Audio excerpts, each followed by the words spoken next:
Pa evo, kako to već pravila lepog ponašanja u ovakvim prilikama i nalažu, ja se kao član komisije, odnosno žirija, odnosno prvi među jednakima, ja sam bio na neki način predsjednik žirija, zahvaljujem organizatorima ovog IT Wars 2013 i zahvaljujem se što su imali poverenja da nama, komisiji, daju mogućnost da pojedine radove procenjujemo i ocenjujemo, da vršimo kvalifikaciju dobrih i boljih radova iz IT oblasti. Komisija je zaista imala pune ruke posla, naime radovi su stizali online, sve je to trebalo sortirati u 7 grupa, 20 kategorija. Žiri je morao da se prilagodi onim problemima za koje se regrutovao, tako da je praktično bilo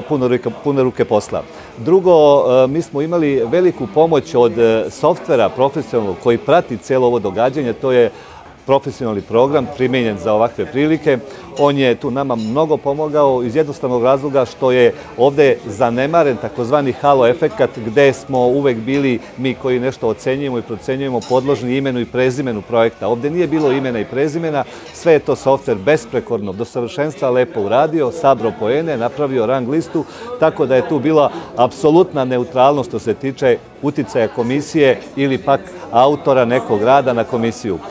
Šta drugo da kažem, osim one čuvene fraze, svi mi koji nešto radimo možemo uvek nešto i bolje da uradimo, pa to neka bude kao neka fraza izvinjenje onima koji nisu dobili nagrade, a oni koji su dobili nagrade, njima sve čestitke upućujemo.